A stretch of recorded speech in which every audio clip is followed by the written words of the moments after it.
లను తీసుకొని దేవుని యొక్క మందిరానికి రావాలి అనేది కృపగలిగిన దేవుడు జ్ఞాపకం చేశాడు. మరి ఈరోజు 4వ పండుగను గురించి నేను జ్ఞాపకం చేస్తూ ఉన్నాను.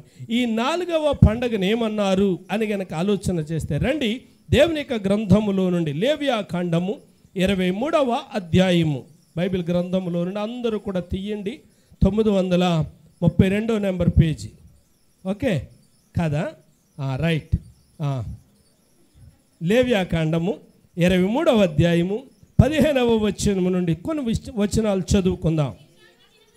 మీరు విశ్రాంతి దినమునకు మరునాడు మొదలుకొని, అనగా అల్లాడించే పనను మీరు తెచ్చిన దినము మొదలుకొని 7 వారములు నిండుగా లెక్క పెట్టుకొనవలెను. చాలు. చదవబడిన లేఖనాన్ని కృపగలిగిన దేవుడు మన కొరకు దీవించునుగాక. అందరూ చెప్పండి ఆమేన్. ప్రియా దేవుని బిడ్డలారా, దేవుని యొక్క గ్రంథములో పరిశుద్ధాత్మ దేవుడు 4వ పండగను గురించి జ్ఞాపకం చేస్తూ ఉన్నాడు. కొన్ని పండగలు ఎలాగుంటాయి అంటే అందరూ చేసుకునేలాగుంటాయి.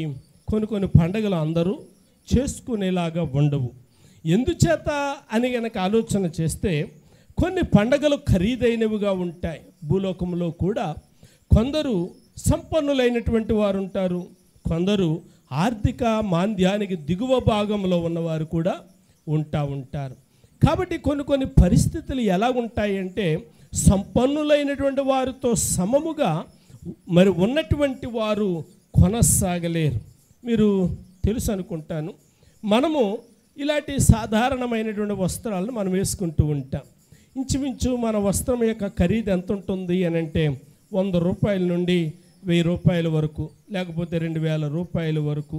ఆడబిడ్డల డ్రెస్సులు అయితే ఇంచుమించు 2-3 వేల రూపాయల వరకు ఉంటాయి. మాకైతే 5000 రూపాయల వరకు కూడా ఆడబిడ్డల యొక్క డ్రెస్సులు ఉంటూ ఉంటాయి. మాకైతే 200లో నుంచి ప్రియులారా మాకు డ్రెస్సులు అయిపోతూ ఉంటాయి. అదే సంపన్నులైనటువంటి వారు ఉన్నారనుకోండి, 500లోనో 5000లోనో వేసుకోరు. 500 5000లో వేసుకోరు. వాళ్ళు కొన్ని కోట్లలో ధరిస్తూ ఉంటారు. ఉదాహరణకి నేను దినాన్ని జియో కంపెనీ ఏం పేరు, అంబానీ, ధీరుభాయ్ అంబానీ, అనిల్ అంబానీ ఆ బట్టలు వేసుకున్నాడు. ఆ బట్టలు ఏం బట్టలు అంట చూడలేదా? చూసారా? ఏం బట్టలమ్మా? బంగారంతో చేయబడిన బట్టలు. అంటే బంగారం అంటే బంగారం కాదు, కానీ వేసుకున్నటువంటి వస్త్రానికి ఏం చేస్తారంటే బంగారాన్ని సాగగొట్టి దాన్ని ఒక తాపడంగా చేసి ఆ తాపడం ప్రియులారు దాని మీద పొదుగుతూ ఉంటారు. అది కొన్ని కోట్ల రూపాయల్లో విలువైనదిగా ఉంటుంది. మీకు తెలుసు అనుకుంటాను, మనం తినే కొన్ని స్వీట్స్ ఉంటాయి, ఖరీదైనటువంటి స్వీటు. ఆ స్వీటు అంత ఖరీదైనదిగా ఉండడానికి కారణం ఏంటంటే దానిలో ప్రియులారా బంగారము వెండి చితగొట్టి పొడి చేసి ఆ పొడుము వాటి మీద చల్లితే అది తిన్నటువంటి వాళ్ళే గొప్ప భాగ్యవంతులు అన్నట్టుగా అది కొన్ని ప్రియులారా లక్షల్లో వేలల్లో ఉంటుంది మెట్టుకు. ఏదేమైనా ఇక్కడ 4వ పండుగను గురించి మనం ఆలోచన చేస్తే ఈ పండగ ఎలాగుండాలి అని అనుకున్నాడు అని అంటే దేవుడు అందరూ కలిపి చేసుకునేదిగా ఉండాలి. దేవునికి స్తోత్రం. తారతమ్యము పండగలో తెలియకూడదు. అయ్యో వాళ్ళు సంపన్నులు కాబట్టి వాళ్ళు మంచి బట్టలు కొనుక్కున్నారు, వాళ్ళు సంపన్నులు కాబట్టి పిక్నిక్ వెళ్ళారు, వాళ్ళు సంపన్నులు కాబట్టి అలా చేసుకున్నారు, అయ్యో మా పరిస్థితి ఎలాగుందా, తినటానికే లేదా అన్నట్టుగా ఉండకూడదు అని చెప్పి 4వ పండుగను దేవుడు ఇశ్రాయేలీయులకు ఇచ్చాడు. దీన్ని ఏమన్నారు అని అంటే వారాల పండుగ అన్నారు. ఏమన్నారమ్మా? వారాల పండుగ అన్నారు. దీనికి మరో పేరేంటి అని అంటే పెంతెకొస్తు పండుగ అని కూడా దీన్ని జ్ఞాపకం చేశారు. ఎందుకు వారాల పండుగ అన్నారు, ఎందుకు పెంతెకొస్తు పండుగ అన్నారు అని గనక ఆలోచన చేసినట్లయితే 2 పేర్లు కూడా ఒకటే అర్థాన్ని తెలియజేస్తూ ఉంది. వారాల పండుగ అనగా ఎందుకు ఈ పేరు పెట్టారు అని అంటే ఇశ్రాయేలీయులు ఈ పండుగను 7 వారాలు లెక్కించి 7 వారాల తర్వాత వచ్చే విశ్రాంతి దినానికి అంటే సబ్బాతుకు మరునాడు జరిపించుకునే పండుగ అంటే 7 వారాలు, 7 × 7 7 ఏళ్ళు 49, అంటే 49 రోజుల తర్వాత వచ్చే రోజు 50వ రోజు. 50వ రోజుని వాళ్ళు భాషలో పెంతెకొస్తు అని అంటూ ఉంటారు. కాబట్టి ఇప్పుడు 50వ రోజును చేసుకునే పండగ కాబట్టి దాన్ని పెంతెకొస్తు అని అన్నారు. ఈ సత్యం మనకి ఎక్కడ తెలుస్తుంది అని అంటే అపోస్తుల కార్యములో 2వ అధ్యాయం, అపోస్తుల కార్యములో 2వ అధ్యాయము, కృపగలిగిన దేవుడు ప్రాణం పెట్టి ప్రియులారా ఆయన పరమునకు ఆరోహణము అయ్యి ఆయన పరలోకానికి వెళ్ళిపోయిన తర్వాత శిష్యులను అన్నాడు, మీరు ఎవరు కూడా మీ ఇళ్ళకు వెళ్ళకుండా మీరు యెరూషలేములోనికి వెళ్ళి మేడగదిలో కనిపెట్టండి అన్నాడు. ప్రియులారా ఆ మేడగదిలోనికి వెళ్ళారు. ఆ మేడగదిలోనికి వెళ్ళి ఆ ప్రార్థన చేస్తూ ఉన్నారు. ఇంచుమించు 120 మంది అక్కడ ప్రార్థన చేస్తూ ఉన్నారు. ప్రార్థన చేస్తూ ఉన్నప్పుడు ఏం జరిగింది అని గనక ఆలోచన చేస్తే అపోస్తుల కార్యములు 2వ అధ్యాయము 1వ వచనములో ఇలా వ్రాయబడి ఉంది, పెంతెకొస్తు పండుగ దినము వచ్చినప్పుడు అందరూ ఒక చోట కూడి ఉన్నారు. అంటే యేసు ప్రభువారు సమాధి నుండి లేచి ప్రియులారా ఆయన ఆరోహణమైన తర్వాత ప్రియులారా 50వ రోజు, అంటే యేసు ప్రభువారు లేచిన తర్వాత 50వ రోజు, అంటే యేసు ప్రభువారు ఆరోహణమైన తర్వాత 10వ రోజు. జాగ్రత్తగా గమనించండి, యేసు ప్రభువారు ఆరోహణమైన తర్వాత 10వ రోజు, యేసు ప్రభువారు ప్రాణం పెట్టిన 50వ రోజు ఈ పండగ వచ్చిందన్నమాట. కాబట్టి 50వ రోజు వీళ్ళందరూ కూడా, అంటే 50వ రోజు కాదు 40వ దినాన్ని ఆయన ఆరోహణం అయితే 40వ దినాన్ని నుంచి కూడా వీళ్ళు మేడగదిలోనే ఉన్నారు. ఏం చేస్తూ ఉన్నారు? ప్రార్థనలు చేస్తూ ఉన్నారు, దేవుని యొక్క సన్నిధిలో కనిపెడతా ఉన్నారు. తండ్రి అయినటువంటి దేవుడు క్రీస్తు ప్రభువారు చెప్పారు, నేను పరిశుద్ధాత్మని మీకు తోడుగా ఆదరణకర్తను పంపిస్తాను, కాబట్టి మీరు చెదిరిపోకుండా మీరు కనిపెట్టండి అన్నాడు. కాబట్టి వాళ్ళందరూ కూడా కనిపెడుతూ ఉన్నారు. కనిపెడుతూ ఉన్నప్పుడు 7 వారాల తర్వాత, అంటే 50వ రోజున వచ్చినటువంటి ఆ యొక్క పరిశుద్ధాత్మను వాళ్ళు ఏమన్నారు అనంటే పెంతెకొస్తు పండుగ వచ్చినప్పుడు అనే మాట మనం చూస్తూ ఉన్నాం. అంటే పెంతెకొస్తు అని అంటే 50వ రోజు అనే సంగతిని మనం గమనించాలి. సరే, ఇక్కడ లేవ్యాకాండానికి మనం వచ్చినట్లయితే 23వ అధ్యాయములో మనం చదువుతూ ఉన్నాము, దీనిని వారాల పండుగ అన్నారు. ఈ వారాల పండుగలో మనం ఏం చేయాలి అని కనుక ఆలోచన చేసినట్లయితే చూడండి ప్రియులారా, ఇలా వ్రాయబడి ఉంది 16వ వచనం, 7వ విశ్రాంతి దినము మరుదినము వరకు మీరు 50 దినములు లెక్కించి యెహోవాకు క్రొత్త ఫలముతో నైవేద్యము అర్పించాలి. ఈ పెంతెకొస్తు పండగ ఏంటి అంటే దాని ఉద్దేశం ప్రతి ఒక్కరూ కూడా దేవుని దగ్గరికి ఆ పంటలలో ఉన్నటువంటి నైవేద్యాన్ని, పంటలతో కూడుకున్నటువంటి నైవేద్యాన్ని దేవుని దగ్గరికి తీసుకుని రావాలి. అంటే ఇజ్రాయేలులో సాధారణంగా 2 పంటలు బాగా ఫేమస్. ఒకటి గోధుమలు, రెండవది బార్లీ. ఒకటి గోధుమలు, 2 బార్లీ. పంట ఏదైనప్పటికీ కానీ ఆ పంటలలో ప్రియులారా ప్రథమ భాగములను మనం పోయిన పండుగలో చదువుకున్నామే, ప్రథమ ఫలాలు అని చెప్పి, దాని మాదిరిగానే ఈ క్రొత్త పంటలు ప్రియులారా ఫలములను తీసుకొని 50 రోజుల తర్వాత వచ్చే ప్రియులారా, అంటే సబ్బాతుకు మరుసటి రోజు, అంటే పునరుద్ధాన దినం అన్నమాట, ఆదివారం రోజు వీళ్ళు ఏం చేయాలి అని అంటే దేవుని దగ్గరికి క్రొత్త ధాన్యముతో నైవేద్యం అర్పించాలి. ఇప్పుడు మన ప్రశ్న, అందరికీ పొలాలు ఉన్నాయా నైవేద్యం అర్పించడానికి? భగవాన్ దాస్ గారికి పొలం ఉంది, ఇంజేటి వెంకటరత్న గారికి పొలం ఉంది, ఇంకెవరికి ఉంది ఇక్కడ? బహుశా వీళ్ళిద్దరే కనబడుతున్నారేమో నాకు తెలిసిన వాళ్ళు, ఇంకా అందరూ కూడా మామూలే. అయితే వీరికి పొలం ఉంది, మనకు పొలం లేదు. ఇప్పుడు వీరికి పొలం ఉంది కాబట్టి వీళ్ళు పట్టుకుని దేవుని దగ్గరకు వస్తారు. మరి మనకు పొలం లేదు, మనం ఏం చేయాలి? చింతలు, ఆ చింతలకు కూడా ఉంది. మరి మనం ఏం చెయ్యాలి అండి? వాళ్ళకి పొలం ఉంది, వాళ్ళు తీసుకొని వచ్చారు, మనకు పొలం లేదు. మరి మనం ఎవరి పొలంలోకి వెళ్ళాలి? ఎవరి పొలంలోకి వెళ్తే ఎవరు ఊరుకుంటారు? ఇదివరకు పొలాలు ఎలా ఉండి అంటే పెద్దోళ్ళకి తెలుసు, సార్వ మాత్రమే పండించేవారు, దాల్వా పండించేవారు కాదు. ఒకటి నీరు తక్కువ, రెండోది పైర్లు కూడా వేయడానికి ఏం చేసేవారంటే కోత కోసిన తర్వాత ఆ పొలాన్ని అలా విడిచిపెట్టేసేవారు. కోత కోసిన తర్వాత ఆ పొలాన్ని అలా విడిచిపెట్టేసేవారు. అప్పుడు ఆ కోసినటువంటి చేలు మరలా అవి వెదుగుతూ ఉండేవి, ఎన్నిలేస్తూ ఉండేవి. దాన్ని ఏమనేవారంటే నాము పంట అనేవారు. ఏ పంట అమ్మా? నాము పంట కదండి, నాము పంట అనేవారు. ఇప్పుడు ఈ నాము పంటని వాళ్ళు అంటే రైతులు కోసుకునేవారు కాదు. ఆ నాము పంట ఎవరు అనుభవించాలి అని అంటే, ఆ నాము పంట ఎవరు తినాలి అని అంటే, ఈ గ్రామంలో ఉన్నటువంటి పొలాలు కలిగినటువంటి రైతులు అనుభవించకుండా ఈ గ్రామంలో ఉన్నటువంటి పొలాలు లేనటువంటి రైతులు ఎవరైతే ఉంటారో వారు ఆ చేలల్లోకి వెళ్ళి ఆ నాము పంటను కోసుకుని తెచ్చుకునేవారు. తెచ్చుకుని ఏం చేసేవారు? దాన్ని దొల్లగొట్టుకుని వారు ఆహారంగా తినేవారు, వారు దేవుని మందిరానికి తీసుకుని వెళ్తూ ఉండేవారు. కాబట్టి ఈ పండగ అందరూ కలిసి ఆరాధన చేయడానికి ఇప్పుడు తండ్రి అయినటువంటి దేవుడు ఏమంటున్నాడు అంటే, మొదటిగా వానరులతో జ్ఞాపకం చేస్తున్నాడు, రైతులతో జ్ఞాపకం చేస్తున్నాడు. మీరు మీ చేలను కోసుకున్న తర్వాత మీరు ఆ చేలు అలా విడిచిపెట్టేయాలి. ఏం జరుగుతున్న తర్వాత 22వ వచనానికి రండి ఒకసారి.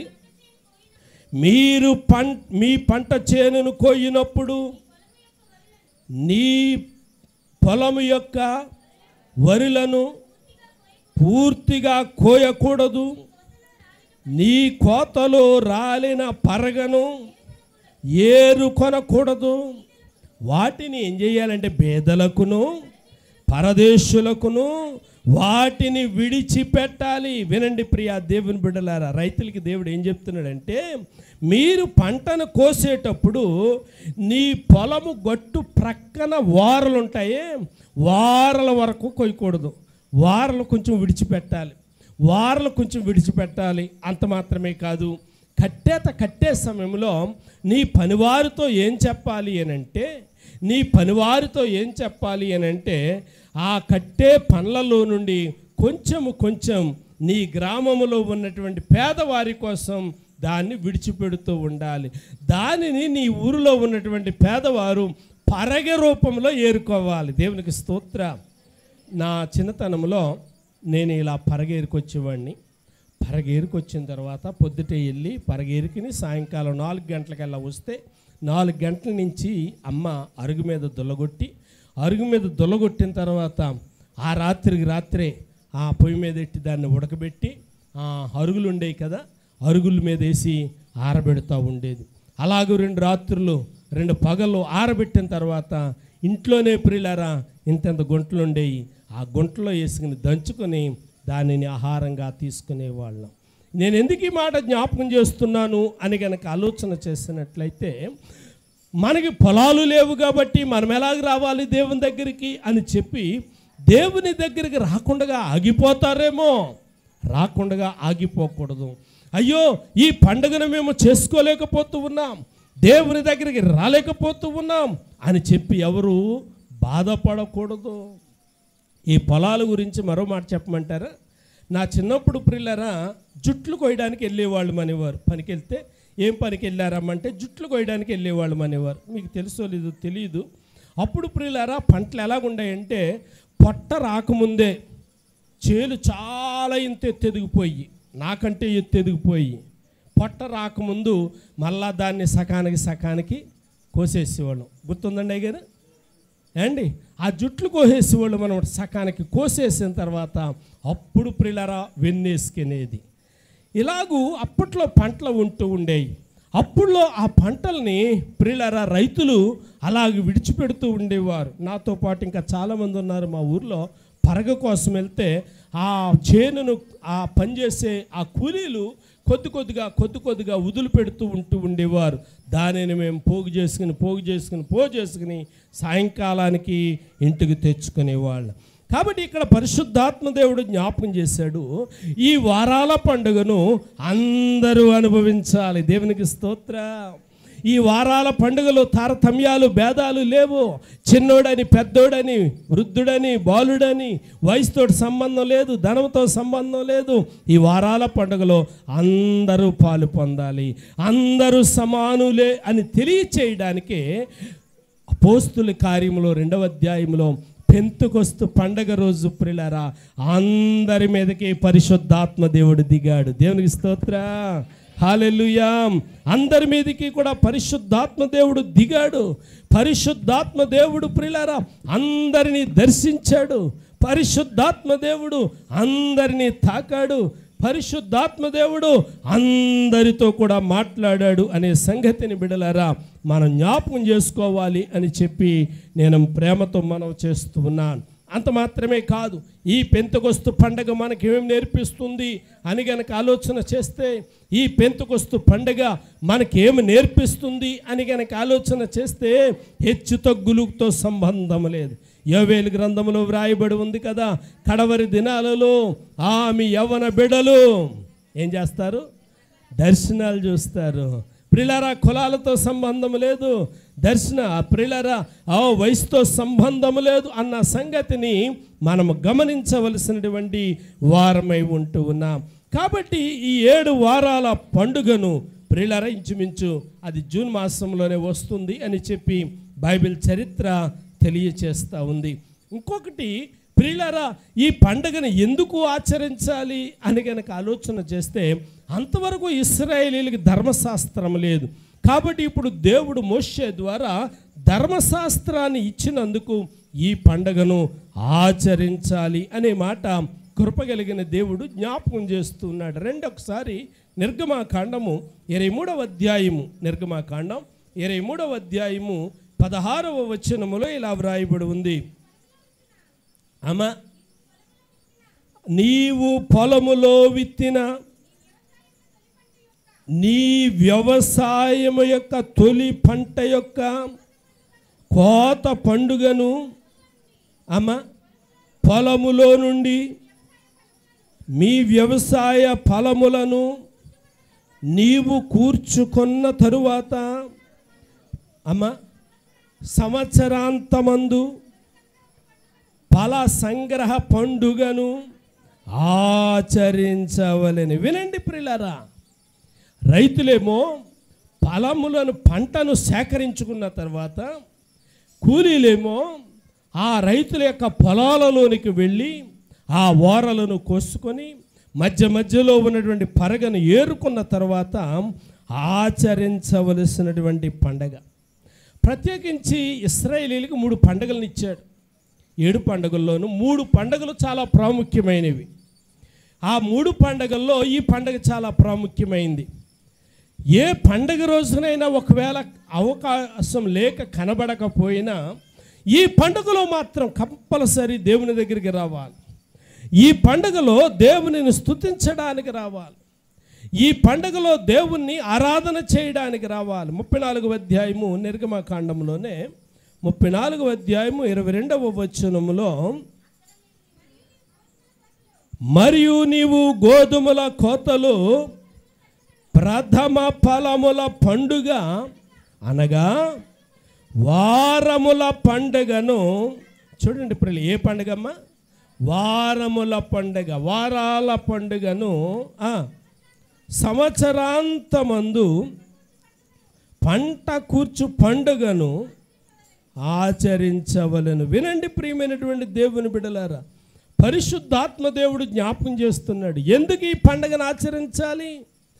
ఎందుకని ఈ పండుగను మనం చేయాలి? ఈ పండుగ దేనికి సాదృశ్యం అని కనుక ఆలోచన చేస్తే 24వ వచనంలో వ్రాయబడి ఉంది, నీ ఎదుట నుండి వెళ్ళగొట్టి నీ పొలిమేరలను గొప్పవిగా చేసేదను, మరియు నీవు సంవత్సరమునకు ముమ్మారు నీ దేవుడిని యెహోవా సన్నిధిని, చూడండి ఎన్ని విషయాలు పరిశుద్ధాత్మ దేవుడు జ్ఞాపకం చేశాడు అని అంటే, నేను నిన్ను దీవించాను కాబట్టి నేను నిన్ను ఆశీర్వదించాను కాబట్టి నీ ఎదుట నీ పొలిమేరలను నేనేం చేశాను, నీ పొలిమేరలను నేను విశాలపరిచాను అండి. 34:22లో నీ పొలిమేరలను విశాలపరిచాను. 24లో కదా, పొలిమేరలను విశాలపరిచాను, నీ పొలములను నేను దీవించాను, కాబట్టి ఈ పండగ ఆచరించకుండా నువ్వు ఉండకూడదు. అంటే ఈ పండగ యొక్క ప్రాధాన్యత ఏంటి అని అంటే, దేవుని యొక్క సన్నిధిలో ప్రియులారా పరిశుద్ధాత్మను పొందడానికి, దేవుని కృపను అనుభవించడానికి హెచ్చు తగ్గులు వ్యత్యాసాలు లేవు అన్న సంగతిని మనం గమనించాలి. ఎవరైతే ఆయన పాదాల దగ్గర ఒదిగిపోయి ప్రియులారా లోపం వైపు తేరి చూసుకుని లోపమును సరిచేసుకోవడానికి ఇష్టపడతారో వారితో మాట్లాడే దేవుడు, దేవునికి స్తోత్రం, వారిని ఆశీర్వదించే దేవుడు.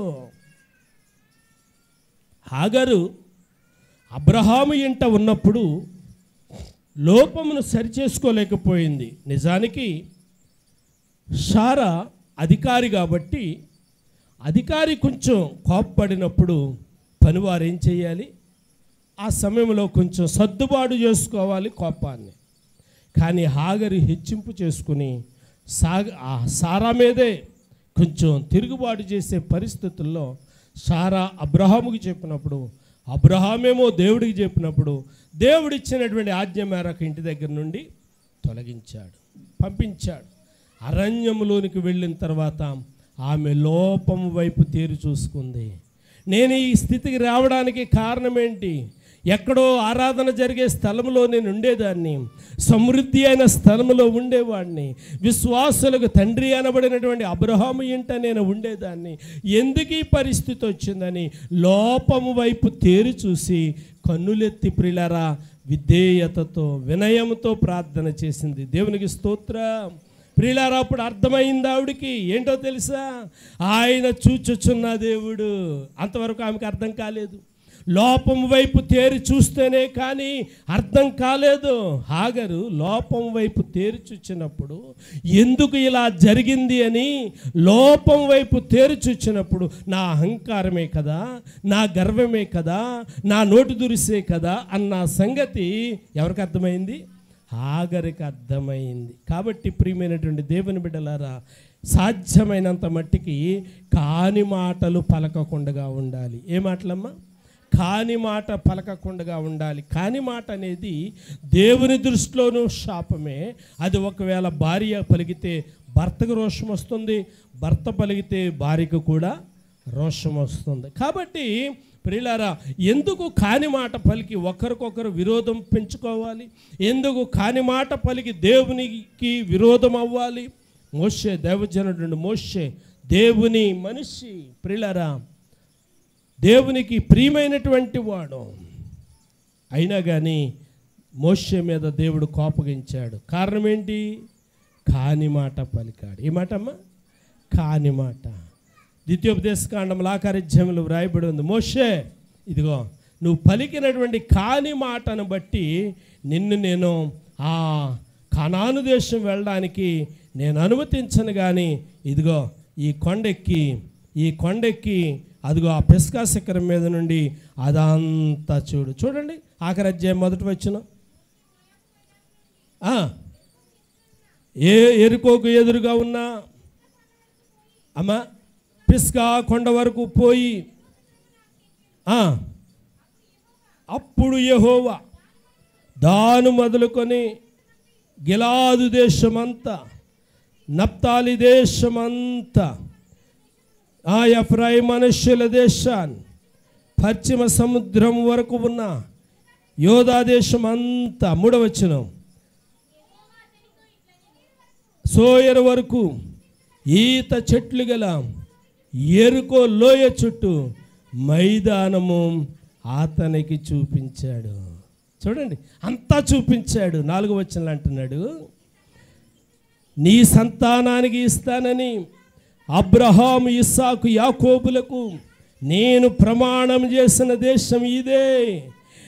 అమ్మా కన్నులారా నిన్ను దానిని చూడనిచ్చాను, కానీ నీవు నది దాటి అక్కడికి వెళ్ళకూడదు, అక్కడికి వెళ్ళలేవు.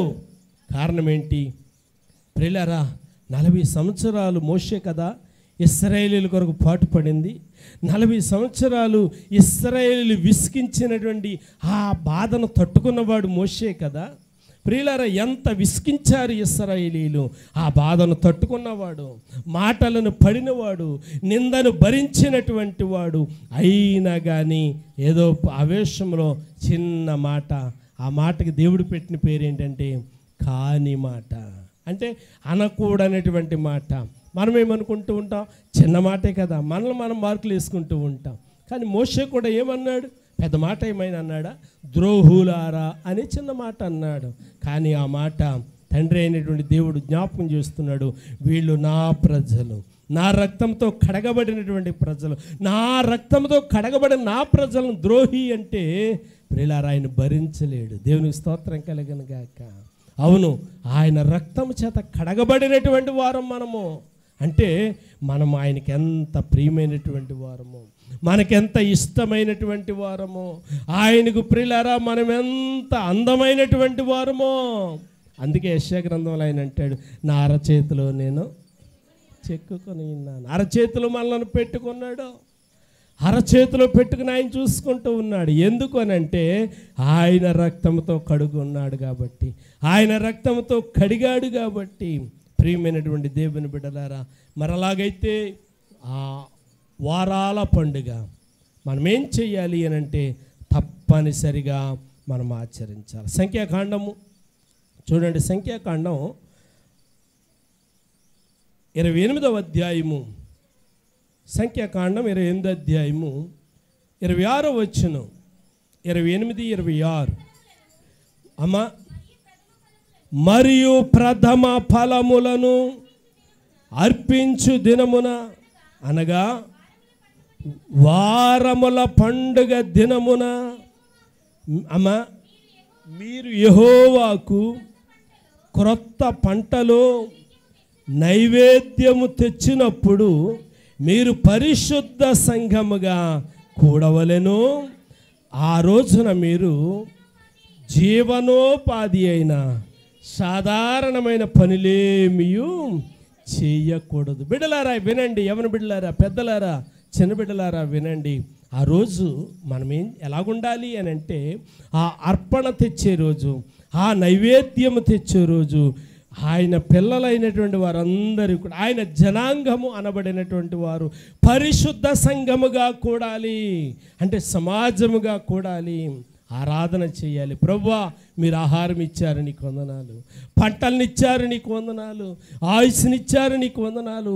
ఆరోగ్యం ఇచ్చారు, నీకు వందనాలు. ఆ రోజు దేవుని దగ్గరికి రావాలి, దేవునిని స్తుతించాలి. నేటి దినాల్లో ప్రియులారా చాలామంది చేస్తూ ఉన్నటువంటి దేవునికి ఇష్టం లేనటువంటి పని ఏంటంటే నెలకి ఎంతో కొంత డబ్బు సంపాదించుకుంటూ ఉన్నారు. 10,000, 20,000, 30,000, 40,000, 50,000 సంపాదించుకుంటున్నారు. సంపాదించుకున్న తర్వాత ఆ సొమ్ము చేతికి వచ్చిన తర్వాత ఒక్క మాట ప్రభుతో చెప్పలేకపోతున్నారు. ఏ మాట? అయ్యా, నువ్వు నాకు ఆరోగ్యం ఇచ్చావు కాబట్టి, అంతే కదమ్మా, నువ్వు నాకు శక్తి ఇచ్చావు కాబట్టి, నాకు కృప ఇచ్చావు కాబట్టి, పని చేసుకునే శక్తిని ఇచ్చారయ్యా, నీకు వందనాలు. ఇదిగో ఈ నెల రోజుల యొక్క సంపాదన మీరు ఇచ్చారు, నీకు స్తోత్రాలు, దీన్ని దీవించండి అని ఒక మాట చెప్పలేకపోతున్నా. దశమ భాగం మాట పక్కనెట్టండి, ఆ మాట పక్కన పెట్టేయండి. ఏ మాట చెప్పలేకపోతున్నా? నీవు ఇచ్చావయ్యా, నీకు వందనాలు అని చెప్పి కృతజ్ఞ థ్యాంక్స్ గివింగ్ అంటారు కదా, ఆ మాట చెప్పలేకపోతా ఉన్నా. దేవుడిచ్చాడు, దేవుడికి మనం థ్యాంక్స్ గివింగ్ చెప్పాలి.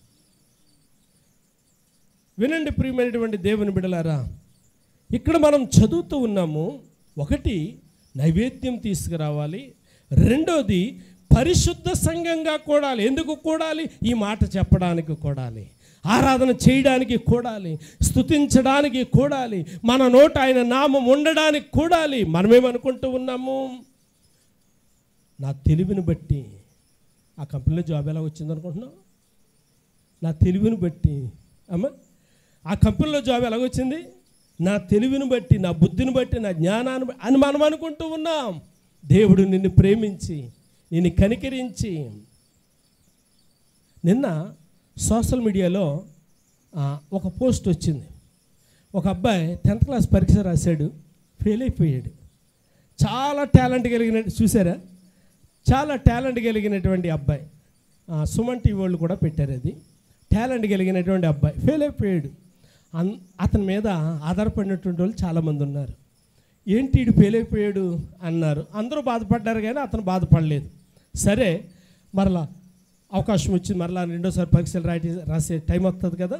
పరీక్షలు రాశాడు, మళ్ళీ ఫెయిల్ అయిపోయాడు. సరే, గ్రామం ఆశ్చర్యపడుతుంది ఇతను ఫెయిల్ అయిపోయాడంటే. అతను మాత్రం ఆశ్చర్యపడలేదు, నేను రాయలేదేమో అనుకుంటా ఉన్నాడు. మూడోసారి రాశాడు, మూడోసారి ఫెయిల్ అయిపోయాడు. ఇలాగ 9 సార్లు రాశాడు, 9 సార్లు ఫెయిల్ అయిపోయాడు. అంటే ఈ 9 సార్లకి మరి 9 సంవత్సరాలు పట్టిందో లేకపోతే 4 సంవత్సరాలు పట్టిందో నాకు తెలియదు. సంవత్సరానికి ఒకసారినమ్మా 10th క్లాసు, 2 సార్లు అంటే కనీసం 4-5 సంవత్సరాలు పట్టుంటుంది. ఈ 4-5 సంవత్సరాలు 10వసారి ఇప్పుడు పరీక్ష రాశాడు.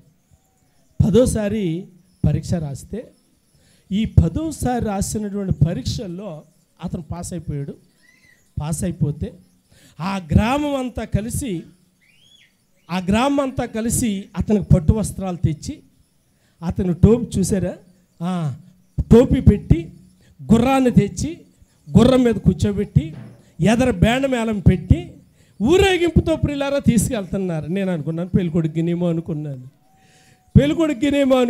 కింద చదివితే అర్థమైంది, 10వ తరగతి 10వసారి పాస్ అయినటువంటి గరుడు అని చెప్పి అక్కడ వ్రాయబడి ఉంది. అంటే ఒకసారి ఫెయిల్ అయినంత మాత్రాన జీవితం అయిపోలేదు. బల్బును కనిపెట్టినటువంటి ఆ మహానుభావుడి పేరేటండి? Thomas Alva Edison. ఎన్నిసార్లు ప్రయత్నం చేశాడట అమ్మ? 1000 సార్లు అనుకుంటాను, నేను మర్చాను అమ్మ. 1000 సార్లు ఫెయిల్ అయిపోయాడు అమ్మ. 999 సార్లు ఫెయిల్ అయిపోయాడు. ఎన్నిసార్లు అమ్మ? 999 సార్లు ఫెయిల్ అయిపోయాడు. విడిచిపెట్టలేదు. 1000సారి ప్రియులారా ప్రయత్నం చేశాడు. 1000వ పర్యాయంలోనే కావచ్చు 1000 బల్బులను వెలిగించి సక్సెస్ అనే ముద్రను వేసుకున్నాడు. దేవునికి స్తోత్ర. నేను ఈ మాట ఎందుకు జ్ఞాపకం చేస్తూ ఉన్నాను అని కనుక ఆలోచన చేస్తున్నట్లయితే, దేవుని దగ్గరికి వచ్చినప్పుడు ప్రియులారా, దేవుడు నన్ను విడిచిపెట్టేశాడని మనం బాధపడవలసిన అవసరం లేదు. నీవు ఇంటర్వ్యూకి వెళ్ళావు, నీవు వెళ్ళిన ఇంటర్వ్యూలో నువ్వు ఆశించింది రాలేదు అని అంటే ఏదో నీ చేతకాంతనమును బట్టి ఓడిపోయావని కాదు. దానికంటే ఒక ఉన్నతమైంది దేవుడు నీ కోసం దాచిపెట్టాడేమో. అమ్మాయి, ఇదెందుకు, నీవు ఇక్కడికి ఎందుకు వచ్చావు? ఇది నీకొద్దు, నీకు ఇంకా ఉన్నతమైంది సిద్ధపాటు చేశాను. దేవునికి స్తోత్ర. ప్రియులారా, ఆయన మేలు అనుభవించే కన్నులు ఉండాలి, చూసే కన్నులు ఉండాలి. దేవునికి స్తోత్రం కలిగిన గాక. ప్రియులారా, నేను ముగిస్తూ ఉన్నాను. ముగించడానికి ముందు మరొక్క మాట జ్ఞాపకం చేసి ప్రియులారా నేను ముగిస్తాను. ద్వితీయోపదేశకాండం 16వ అధ్యాయము, 9వ వచనం.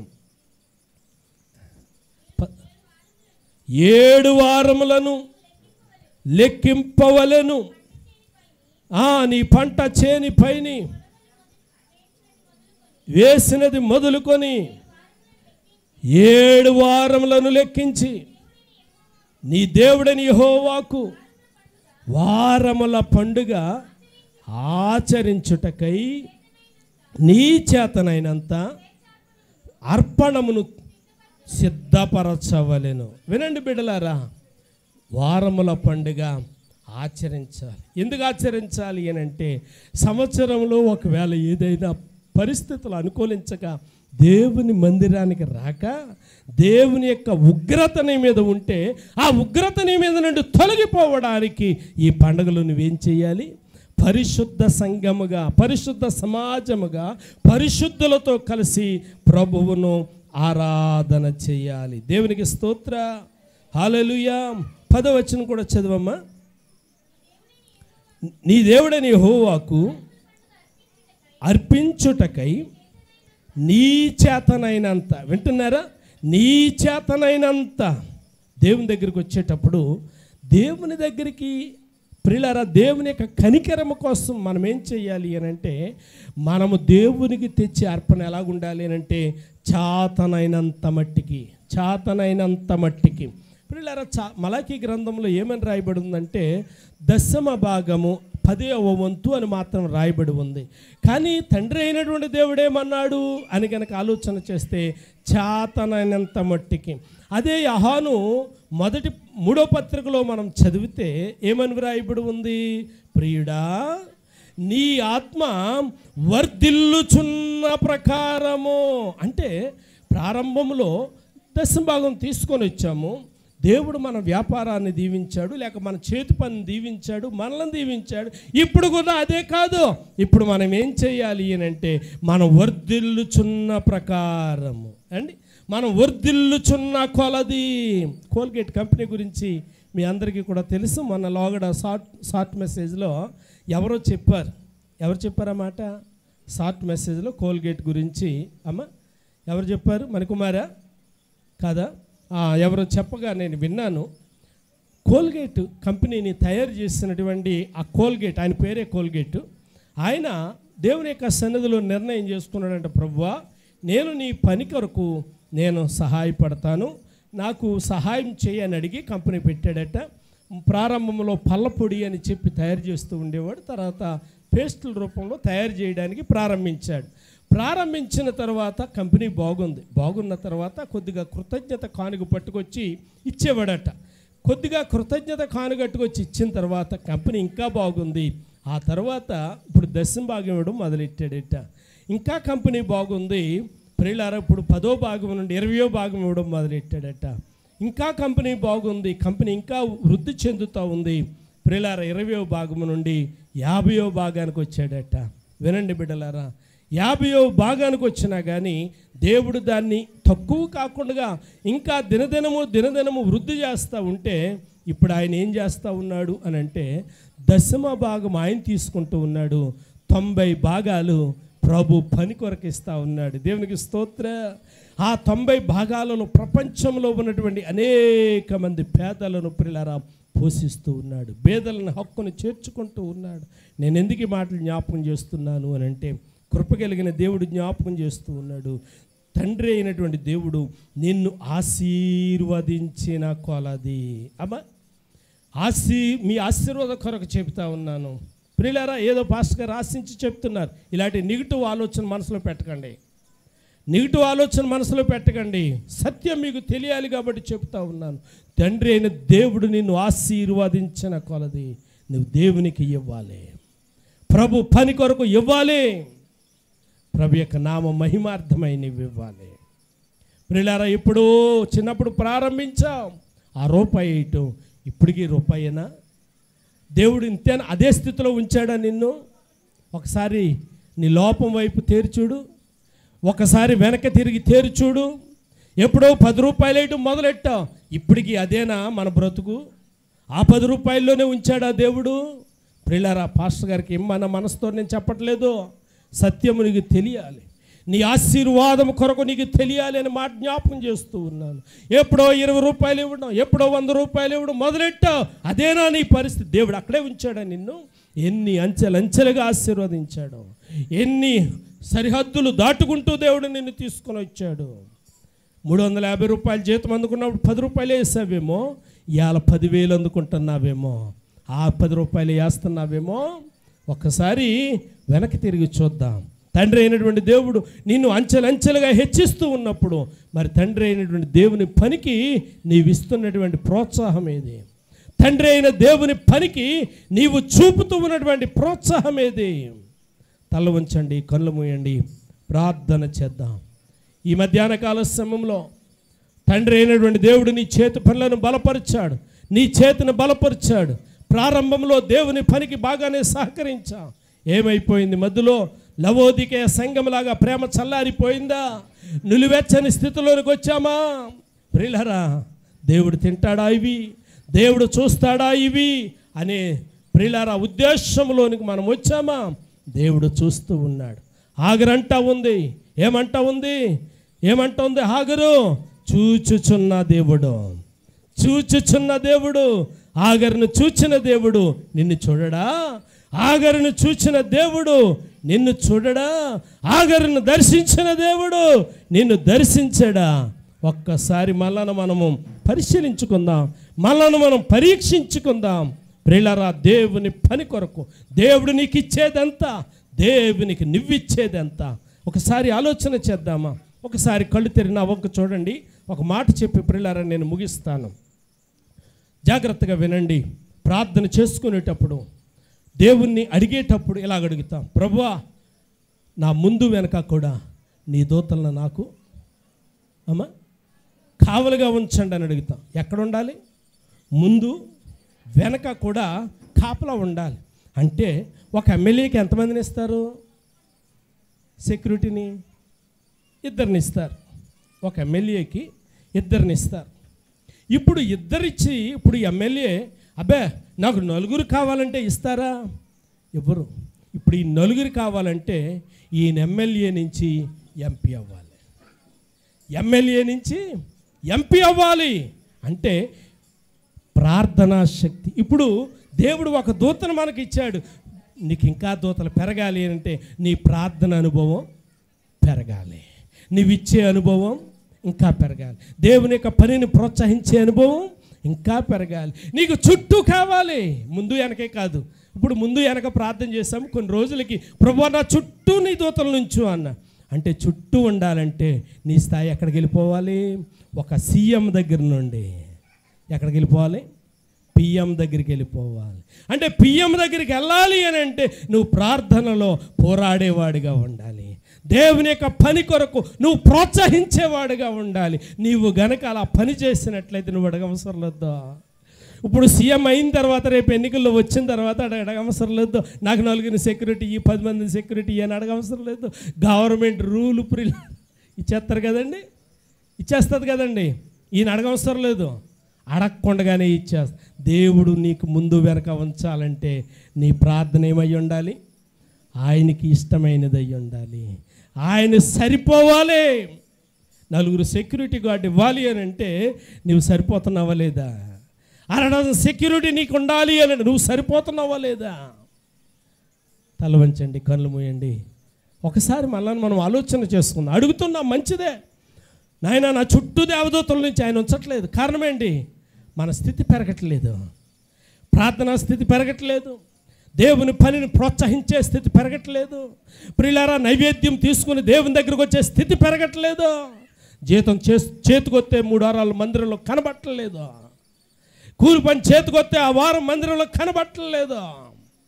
ఏదైనా ప్రియులారా, కృప కలిగిన దేవుడు నిన్ను ప్రేమించి మేలు చేస్తే మరలా నువ్వు మందిరంలో కనపడవు. మరి దేవుడు ఎలా పెంచేస్తాడు నీకు సెక్యూరిటీ? ఎలా పెంచేస్తాడు నీకు దూతల్ని? దేవుడు నీకు చేస్తున్న కార్యాలన్నీ, దేవునికి నువ్వు చేస్తున్నటువంటి విజ్ఞాపనలన్నీ, దేవుడు నీ పక్షాన చేస్తున్నటువంటి అద్భుతాలు ఎన్ని, దేవుని కొరకు నువ్వు బ్రతుకుతూ ఉన్నటువంటి ప్రియులారా సంగతులు ఎన్ని, దేవుని యొక్క సన్నిధిలో ఎన్నెన్నో మాటలు పలుకుతూ ఉన్నాం, దేవుని యొక్క సన్నిధిలో ఎంతో విజ్ఞాపన చేస్తూ ఉన్నాం.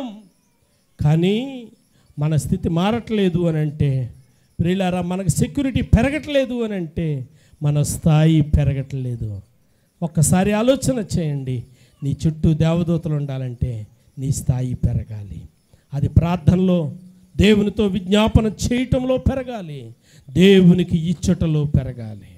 దేవుడు నిన్ను ప్రేమించి నీకు ఇచ్చే కొలది, దేవుడు నిన్ను ప్రేమించి నీ చేతులను బలపరిచే కొలది దేవునికి ఇవ్వడం నేర్చుకోవాలి, దేవుని పనిని ప్రోత్సహించడం నేర్చుకోవాలి. ఇదిగో ప్రభువా నేనున్నాను నీ పని కొరకు, ఇదిగో నేనున్నాను నీ పని కొరకు. అయ్యా పాస్టర్ గారు, ఈ పని నేను చేయడానికి సిద్ధంగా ఉన్నాను, ఇదిగోండి ఫలానాది నేను చేయడానికి సిద్ధంగా ఉన్నాను. దేవునితో చెప్పగలవా? ప్రియులారా, ఏదో మందిరానికి వచ్చి ఏదో ప్రియులారా కాస్తంత మనకు తోసింది ఇచ్చి వెళ్ళిపోతుంటే ఇదే భక్తి అనుకుంటూ ఉన్నాము, ఇదే దేవుడు మెచ్చుకునే భక్తి అని అనుకుంటూ ఉన్నా. ఆగరంటుంది చూచుచున్న దేవుడు, నేను నీకు ఇచ్చిందంతా. దేవుడు అడుగుతూ ఉన్నాడు నిన్ను, నువ్విచ్చిందంతా. అననీయాను ప్రశ్నించాడు, అక్కడికక్కడ హతసాక్షి అయిపోయాడు, చచ్చిపోయాడు. దేవుడు నిన్ను నన్ను ప్రశ్నించకముందే దేవుడు మనకిచ్చింది దేవుని పనికి ఇవ్వడానికి వర్ధిల్లుతున్న ప్రకారము చేతనైనంత మట్టుకు దేవునికి ఇవ్వడానికి ప్రయాసపడదాం. పరిశుద్ధుడైన మా తండ్రి, గనుడానికి వందనాలు. అందించిన వర్తమానం నీ బిడ్డలకు దీవెనకరముగా అనుగ్రహించండి. యేసు నామమున అడుగుచూ ఉన్నాను తండ్రి, ఆమేన్. అందరూ లేచి నిలబడదాం. పెద్దల్లి అందరూ లేచి నిలబడదాం. చిన్నారి వచ్చి పాట పాడుతూ ఉండగా